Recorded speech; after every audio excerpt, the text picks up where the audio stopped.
Hi all. Very good evening to all of you. कैसे हो आप सब लोग? यार आज का जो हमारा क्वेश्चन है वो कॉम्बिनेटोरिक्स का एक 5 मार्कर लेवल का मॉडरेट लेवल का क्वेश्चन है, 5 मार्क्स का। एंड इस क्वेश्चन को करने के अपन एक्चुअली दो तरीके देखेंगे। ये बेसिकली इसमें एक तरीका रिकरेंस के थ्रू है और एक नॉर्मल तरीका है। एंड थोड़ा डिफरेंट टाइप का क्वेश्चन है बिकॉज जनरली टाइल्स डोमिनोज वोमिनोज लगाने जनरली क्वेश्चंस में आते नहीं होते। ठीक है, तो इस टाइप के क्वेश्चन इस बार आईयूक्यूएम में एक्सपेक्टेड है कि सिमिलर से लेवल का, सिमिलर से टाइप का कुछ ना कुछ क्वेश्चन आईयूक्यूएम में आना चाहिए। ठीक है, तो let's study what exactly is the question. Question कह रहे हैं metal tile is a 1 by 1 square और अ 1 by 2 हॉरिजॉन्टल रेक्टेंगल। ठीक है, तो दो टाइप के अपने पास मेटल टाइल्स हैं। एक तो 1 by 1 का स्क्वायर है और एक 1 by 2 का हॉरिजॉन्टल रेक्टेंगल है। ठीक है, 1 by 1 1 by 2 एंड क्वेश्चन में कह रहे हैं कि that can not be placed vertically. तो ये हॉरिजॉन्टल जो रेक्टेंगल है 1 by 2 का, उसको हम इस तरीके से 2 by 1 में नहीं कर पाएंगे। This is not allowed. Tiling of a region of the plane is a way of covering it by given metal tiles. ठीक है, तो कोई भी अगर हमें एक प्लेन दिए हुए उसको हमें कवर करना है इन मेटल टाइल से, तो वो मतलब टाइलिंग ऑफ अ रीजन का ये मतलब है। In how many ways we can tile this region 2 by 10 horizontal rectangular region। ठीक है, तो अपने पास अब एक 2 by 10 का horizontal rectangular region है। ठीक है, इसको हमें टाइल्स से कवर करना है और अपने पास दो टाइप्स की टाइल्स अवेलेबल है, 1 by 1 1 by 2।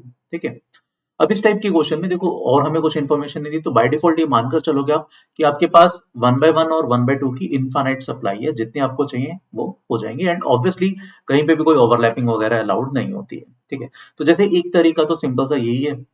Let's try to understand the question. एक तरीका तो ये कि हमने सारे 1 by 1 से कवर कर दिए, बिल्कुल ठीक है। एक तरीके की इसको 1 by 2 से कर दिया, इसको 1 by 2 से, इसको 1 by 2 से, इधर 1 1 लगा दिए। ठीक है, इधर 1 लगा दिया, इसको 1 by 2 से, 1 by 2 से, 1 by 2 से, 1 1 by 2 से। ठीक है, this is one of the way, है ना। ऐसे बहुत सारे तरीके, हम सारे 1 by 2 से भी कवर कर सकते थे। ठीक है, तो there are a lot of ways, ठीक है, जिससे हम टाइल्स को कवर कर सकते हैं। तो यही टोटल कितने वेज हैं ये हमसे क्वेश्चन में पूछा गया है। ठीक है, अब देखो, पहले तो ना अब इस क्वेश्चन को हम सोचते हैं, हम जितने भी वेज समझ, अगर हम कुछ भी थॉट्स हैं, क्या ऊपर वाली रो और नीचे वाली रो इंटर रिलेटेड है क्या? मतलब देखो, हमारे पास सिर्फ हॉरिजॉन्टल वाला रेक्टेंगल है या फिर 1 by 1 का स्क्वायर है, कोई भी वर्टिकल वाला रेक्टेंगल नहीं है। ठीक है, तो पॉइंट सिंपल सा ये है कि हम ऊपर वाली रो को इंडिपेंडेंटली फिलअप कर पाएंगे और नीचे वाली रो को इंडिपेंडेंटली फिलअप कर पाएंगे। ये चीज मेरे ख्याल में से समझ में आनी चाहिए। ठीक है, तो both the rows are independent. तो अगर मैं एक काम करता हूं, लेट्स ट्राई टू फाइंड कि एक 1 by 10 की रो को भरने के लिए कितने वेज आ रहे हैं। बिकॉज या तो 1 by 1 के स्क्वायर्स हैं, है ना, या फिर 1 by 2 का रेक्टेंगल है, तो कहीं पर भी इंटर रिलेटेड नहीं है, मतलब कोई भी वे ऊपर से नीचे नहीं आ रहा है ना। तो मैं 1 by 10 को फिलअप करने के वेज ढूंढ लेता हूँ। 1 by 1 और 1 by 2 से कितने बनेंगे, सेम वेज नीचे वाले 1 by 10 के लिए बनेंगे, तो उसका मैं टोटल स्क्वायर कर दूंगा।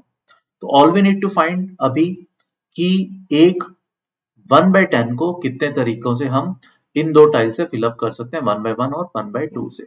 ठीक है, इस चीज को करने के अपन दो तरीके देखते हैं।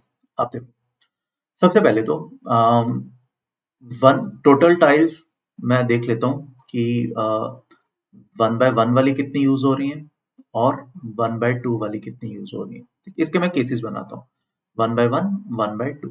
ठीक है, जैसे क्या क्या केसेस हो सकते हैं? हो सकता है 1 by 2 की 0 टाइल हो, तो 10 की 10 टाइल्स ये वाली यूज होंगी। हो सकता है 1 by 2 की 1, तो ये 8 टाइल्स यूज होंगी। ये 2 यूज होंगी, अगर ये 2 यूज होती हैं तो ये 6 यूज होंगी। अगर ये 3 यूज होती हैं तो ये 4 यूज होंगी। अगर ये लेट से 4 टाइल्स यूज होती हैं तो ये 2 टाइल्स यूज होंगी। अगर ये 5 टाइल्स यूज हो जाती हैं तो ऑब्वियसली फिर ये 0 टाइल्स यूज होंगी। ठीक है, मेरे ख्याल में से ये कहानी समझ में आनी चाहिए। ठीक है, अब हम ये इंडिविजुअली नंबर ऑफ वेज देख लेते हैं, इनमें इंडिविजुअली कितने नंबर ऑफ वेज बन रहे हैं। अगर 10 की 10 टाइल्स हॉरिजॉन्टल है तो उनको अरेंज करने का, देखो 10 आइडेंटिकल टाइल्स हैं तो अरेंज करने का 10 factorial upon 10 factorial which is effectively 1 वे। ठीक है, अगर 8 टाइल्स एक टाइप की हैं और एक टाइल दूसरे टाइप की, तो number of veg will B 9 factorial upon 8 factorial which is nothing but 9। अगर 6 आइडेंटिकल टाइप्स हैं 1 by 1 की और 2 आइडेंटिकल टाइल्स हैं 1 by 2 की, तो टोटल टाइल 8 फैक्टोरियल होगी, 8 होगी, तो 8 factorial upon 6 factorial 2 factorial. I hope ये आपको पता होगा ना, number of ways of arranging objects when some objects are identical. ठीक है, तो ये कितने वेज बन जाते हैं? This is nothing but 8 C2 है ना, दिस इज 28। ठीक है, इसकी बात करते हैं।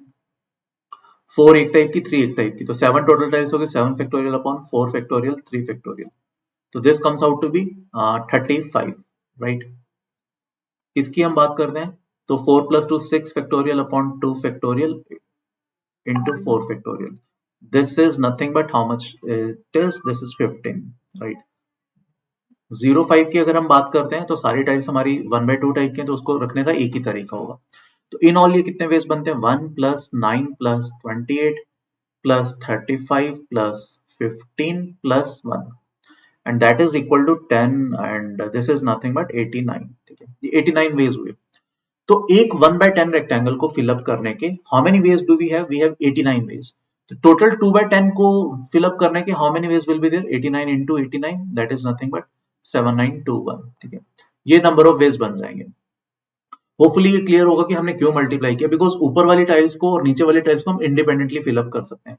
तो ऊपर वाली एक कॉम्बिनेशन के अकॉर्डिंग नीचे 89 कॉम्बिनेशन होंगे, तो ऊपर वाले 89 कॉम्बिनेशन के अकॉर्डिंग नीचे 89 into 89 कॉम्बिनेशन हो गए। तो ये तो था सिंपल तरीका जिसमें हमने मैनुअली वेज काउंट कर लिए विदाउट कोई हाईफाई कॉन्सेप्ट। ठीक है, अब हम एक और तरीका देखते हैं रिकरेंस रिलेशन के थ्रू कि कैसे हम 1/10 को टाइल अप करने के नंबर ऑफ वेज निकाल सकते थे। ठीक है, मैं इसमें एक काम करता हूँ, Tn में नंबर ऑफ वेज मान लेता हूँ to tile 1 into n rectangle. ठीक है, Tn मैंने टाइल 1 into n रेक्टेंगल को टाइल अप करने के नंबर ऑफ वेज Tn मान लिए।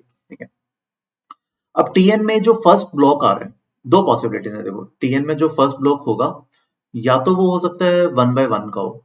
ठीक है, फर्स्ट ब्लॉक मतलब इससे स्टार्ट हो रहा हो, या फिर 1/2 से स्टार्ट हो रहा हो, यही दो पॉसिबिलिटीज है। ठीक है, अगर स्टार्टिंग में 1/1 ब्लॉक रखने का एक ही तरीका है।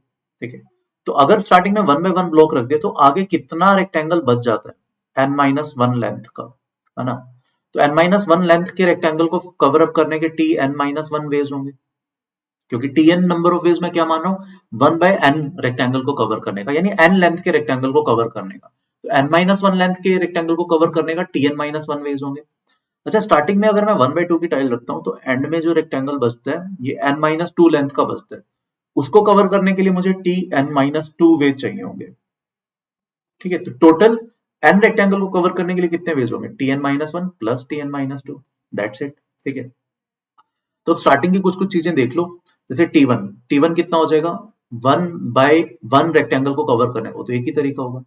T2 1/2 रेक्टेंगल को कवर करने के दो तरीके हैं, या तो एक 1/2 रख दो या दो 1/1 रख दो, है ना। तो अब T3 हम इस रिलेशन से निकाल लेंगे। तो अब हर टर्म पिछले दो टर्म्स का सम बन रही है, जो एक्चुअली फिबोनाची सीरीज में भी होता था, शायद आपको ध्यान हो। तो मुझे 1/10 तक का जाना है, यानी मुझे T10 निकालना है, यानी 10 टर्म्स लिखनी है। First term is 1, second term is this thing 2, है ना, थर्ड 3, फिर 5, पिछले दो का सम करते रहो। 8 8 + 5 13, 13 + 8 21, 21 + 13 34, 34 + 21 that is 55, 55 + 34 that is 89, 89 + 55 that is 144 and so on. ठीक, ये हम कर सकते हैं। हमें 10th टर्म चाहिए थी, first second third fourth fifth six seventh eight ninth 10th। तो क्लियरली T10 कितना आ जाएगा? 89। ठीक है, तो 1/10 को फिलअप करने के देर आर 89 वेज। तो जैसे मैंने पहले बताया था, ऊपर वाला रेक्टेंगल और नीचे वाला रेक्टेंगल इंडिपेंडेंटली बिहेव कर रहे हैं, तो नीचे वाले रेक्टेंगल को फिलअप करने के भी 89 वेज होंगे। तो in all will get 89 square which is 7921।